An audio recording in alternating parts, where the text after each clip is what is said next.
Vision is a very incredible thing in that it is the ability to see ahead, see into the future, or gain a picture of something that we think is worthwhile to go after. Having vision can inspire you to go places that people have never gone before and do things that people have never done before. Having a vision, a tenacity to go after something can drive us and propel us into brand new spaces. There are two historical explorers who had an incredible vision that propelled them towards something that had never been done before. In the early 1900s, in 1910, two explorers set out to reach the South Pole, which had never been journeyed all the way to. In the harshest of Arctic conditions, these two explorers determined that they wanted to go and see the Arctic. You thought you experienced cold when you walked in here today. They intentionally went and sought out the coldest of the cold that can be found and said, I will journey into the great unknown because I have a vision for something. The first is Ronald Amundsen. He set out in October of 1910 with a team of 4 men and several dogs and all kinds of supplies to venture into the great Arctic to find his way to the South Pole. Just a few weeks later, in early November, Robert Scott did the same thing, also with a team of 4, with horses, with carrying, with all kinds of supplies, venturing into the cold because he wanted to make his way all the way where someone had never been before. Both of these men ventured out and set out to see something and do something that had never been done before. Both of these men charted their journeys, and both of these men were so inspired that they gathered 4 other people to be part of their team. They gathered up their supplies and they set out on their journey. However, their journeys did not end the same. While Ronald Amundsen made it to the South Pole and returned within a mere 99 days. 99 days in the freezing cold for his great journey. Robert Scott, on the other hand, was out in the cold for close to 200 days. He and his team made it to the South Pole, but on their return, were overcome by the harshness of the weather, by the severity of the environment, by a lack of resources, and all 5 men perished in the cold. It's a tragic story, and it is a horrific tale that is journaled in Robert's journal, where he details the days and has a final entry where he enters that he realizes that he is not going to make it out of this cold. And so historians have looked at these two side-by-side comparisons of these experienced explorers who set out to do something that they had never done before, and neither of them lacked courage, and neither of them lacked bravery, neither of them lacked ambition, neither of them lacked vision, neither of them lacked a team to go along with them, neither of them lacked resources to go along. All of these things were in place, but why is it that one of them succeeded and the other one failed? And they have detailed the differences in what their 2 journeys entailed, and it all comes down to one word: preparation. Amundsen was far more prepared for the journey he was about to go on than Scott was. In moments where Scott made assumptions, Amundsen researched and detailed. Those who have studied his routes and his plans have said he was meticulous in the way that he asked questions, and meticulous in the way that he charted the stops between their depots, and he was meticulous in the way that he gathered his team together. He put incredible amounts of attention into the way that he prepared. His preparation actually involved learning new ways of doing things. While Scott relied on things that came from the area of the world that he was from, and while he relied on ways that he already knew, Amundsen went into learning new ways of doing things and taking on input from people who lived in different environments. He gathered the best information that could be found so that his team could be the most prepared possible. His preparation actually allowed his team to be more adaptable along the way because they were so prepared in the supplies that they had, because they were so prepared in the way that they were connected and working together as a team, because they were so prepared with the mode of transportation that they had chosen. When they encountered the inevitable, unexpected circumstances, it allowed them to adapt and pivot more quickly because of the level of preparation they had put in. And he prepared in such a way that he took a route that had never been charted or gone on before, while Amundsen trusted something that had been journeyed previously to certain extents and charted out by others before him. Amundsen looked at it and said, I think there's a better way, and no one's done it before, but I believe that we can go this way. His preparation is what allowed him to make it there and back with every single person that left with him intact. Everyone made the journey because they were prepared. I want you to look at the book of Joshua, chapter 3 and verse 5.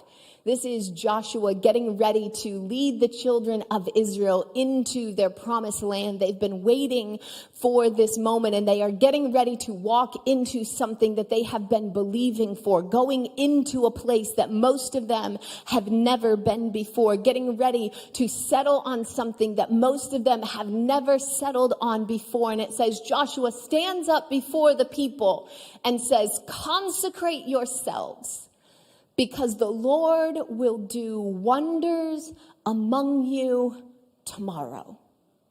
Consecrate yourselves because the Lord will do wonders among you tomorrow. Now, consecrate is one of those Bible words. It's one of those church words that no one ever says anywhere else in life.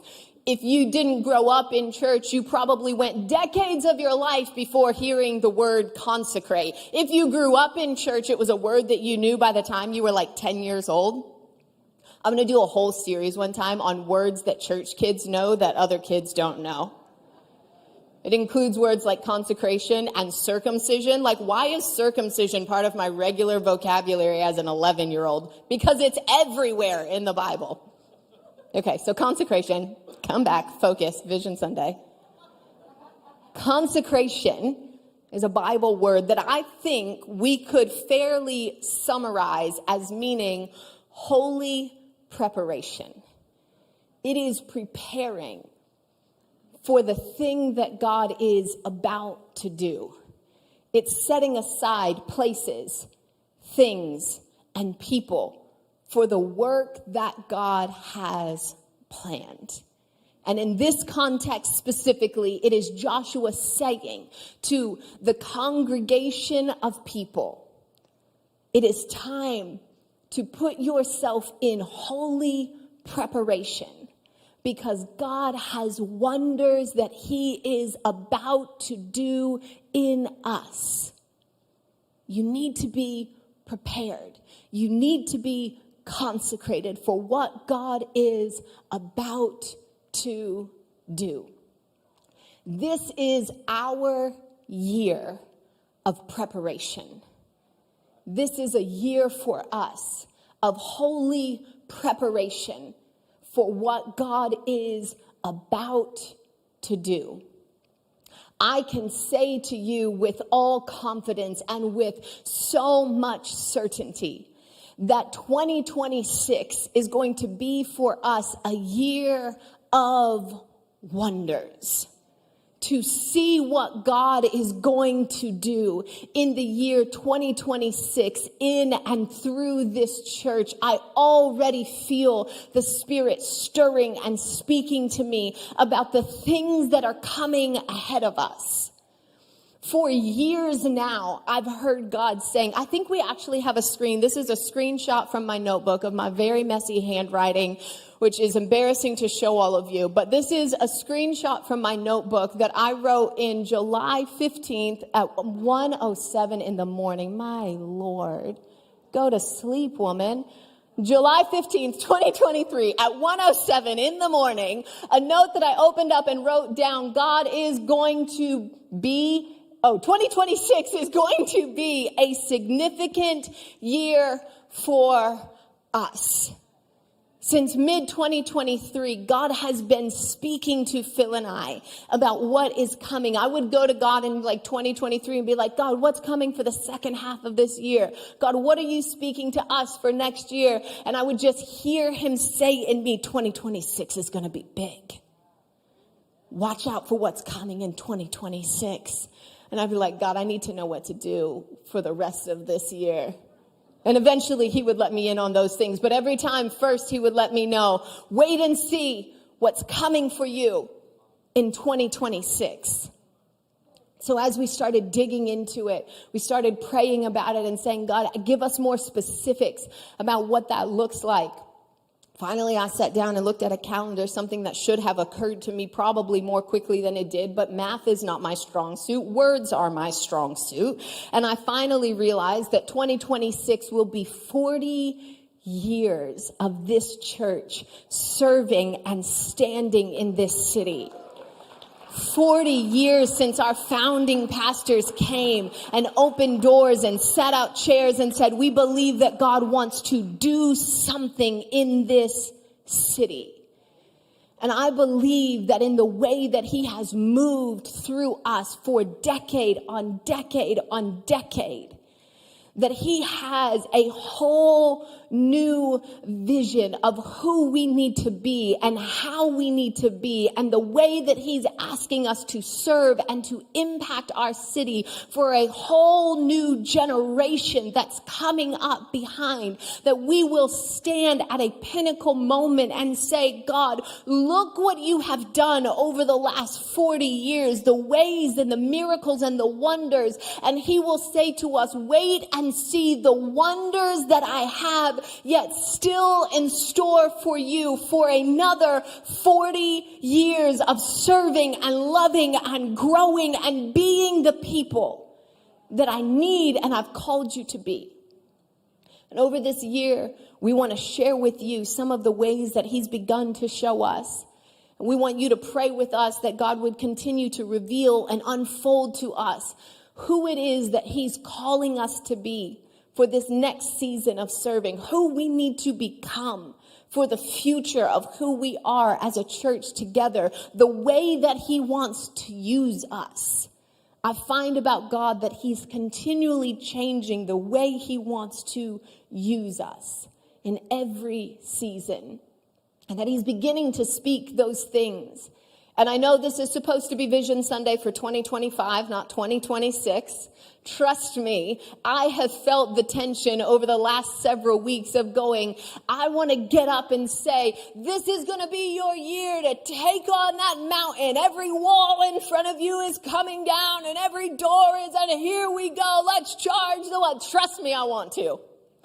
But the word God is speaking to me is that this is our year to prepare. There is a beauty in knowing what's coming down the line. There is a gift in God saying, I'm getting ready to do wonders among you. And since I'm getting ready to do some wonders among you, I want you to take this next 12 months and prepare yourselves.